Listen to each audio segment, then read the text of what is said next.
In this tutorial, we're talking about 5 common mistakes people make whilst doing the side plank.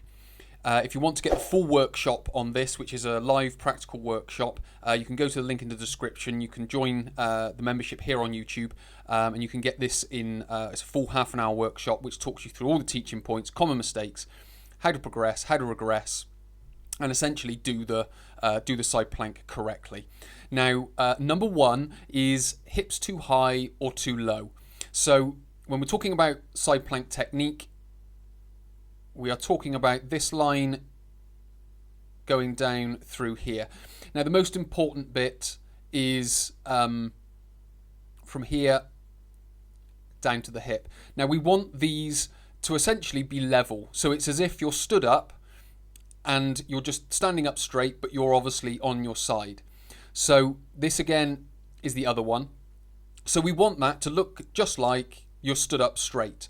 So from this position, and again, it should look somewhat straight all the way through. What we want to try and avoid is being up and then a big hinge, or being too low and a big hinge.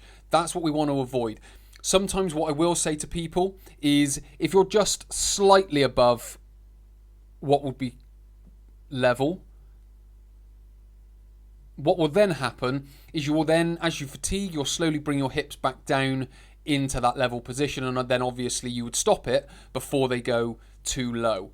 So what again we're trying to avoid is being either too high, too low, but we want to be level, or we can suggest being slightly over level, so then we drop into the level position as we fatigue, as we do the side plank.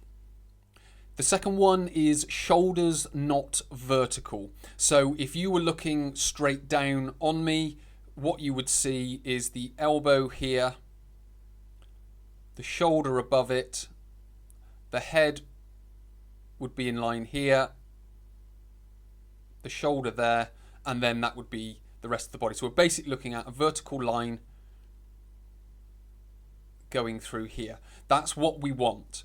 What we can find are people, if the elbow is here, the shoulder may well be above it, but what will then happen is the other shoulder, and obviously the head in the middle, will be arched forward. So again, we want the shoulders stacked on top of each other, and if we go all the way down, we want the hips stacked on top of each other, because that will obviously help, and you'll have more chance of the shoulders being level if the hips are level. Now, you can see the stance that I'm in. I'm in this split stance here, which is a completely viable stance for the side plank. But if I had my knees on top of each other, they would be stacked. And if I had my feet on top of each other, they would be stacked. So what we're basically looking for from these two first two mistakes is we're basically just looking for what I call straight lines. So we want straight lines going up through the body. Excuse, that's not very straight. And then also straight lines coming down through the body. So we've got that position like that. Obviously that would be the elbow, the shoulder, the hip, the knee, the foot. So that's what we're looking for with regards to the first two mistakes. It's the shoulders vertical, and the shoulder down to the feet would be in a straight line. That gets you set up in the basic position for the side plank. The third one is balance. Now, this mainly comes into action when the feet are on top of each other, because you've only got the main point of contacts are the feet and the elbow. The hand can do a little bit if you spread the fingers and put a little bit of weight through the hand. But the easiest way to remedy it is just splitting the stance like this. So how we would split that stance would be the bottom foot is the one that goes back, and the top foot is the one that comes forward, because what you've then got, you've got a much greater base of support, because we've got contact point here, contact point here, contact point here. So it's a bit like we're creating a sort of triangle or a pyramid type shape with regards to our base, rather than just having the elbow as a contact point and then the foot, which is a little bit more of a straight line. Obviously, there is a little bit when it comes to the hand, but that's much less than if we've got elbow, foot, and foot. So a nice, quick, easy way to remedy the balance issue that someone may have is just to simply split the stance and put the top foot in front of the bottom foot. Common mistake number 4 is lower leg fatigues. Now, this is a very unusual common mistake, but it does happen. And all that's happening is, certainly on this bottom leg, is it's beginning to fatigue, which basically means this part of the body isn't doing the work that it's supposed to do, and somehow it's getting down into this position. Now, the easiest way to remedy the muscles in the lower leg working is to get a foam roller and place it under the shin. And then what can then happen is you basically elevate that part of the leg off the floor, and then it causes, because the foot isn't doing anything, it causes these muscles to work that much more, which is the muscles you want. The external oblique, the internal obliques, you obviously will get some rectus abdominis, but you'll also get glute medius, glute minimus working as well on that underside.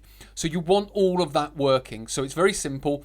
Just place a roller underneath the lower leg, and then that elevates the foot, so the foot can't be, or the muscles of the lower leg that control the foot can't work or don't work, and then you will get the desired effect. And then when they feel a little bit more ready, it would then just be take the roller away. Once they understand that the muscles up here, what it feels like for them to be working, you can then get them started with their feet on the floor as well.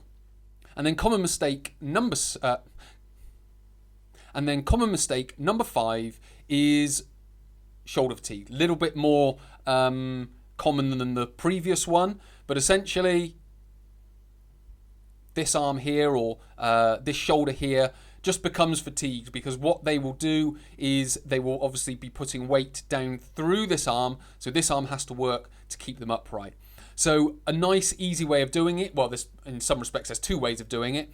You can either build the endurance up in the shoulder and build the strength up in the shoulder so it can bear the weight, or the other way is at the gym I have what would be considered in its everyday utility would be like a lower back extension rack or machine, which essentially looks something like that. And then you sort of have the person up here, they fold over, and then they lift themselves up.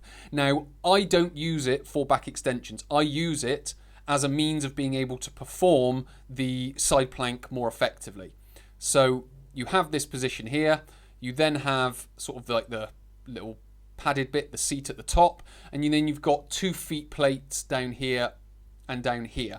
And then what basically happens is you put me in this position.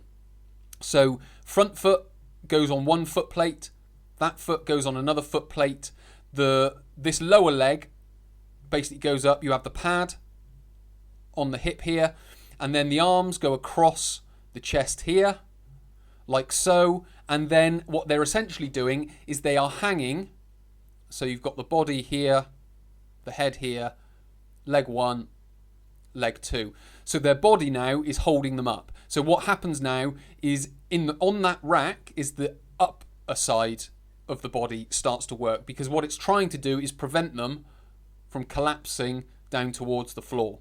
So that can be a nice easy way of getting around the problem of the shoulder. So you build up the strength and the endurance within the shoulder, and then once they're ready to go back down into that side plank position, you can do it.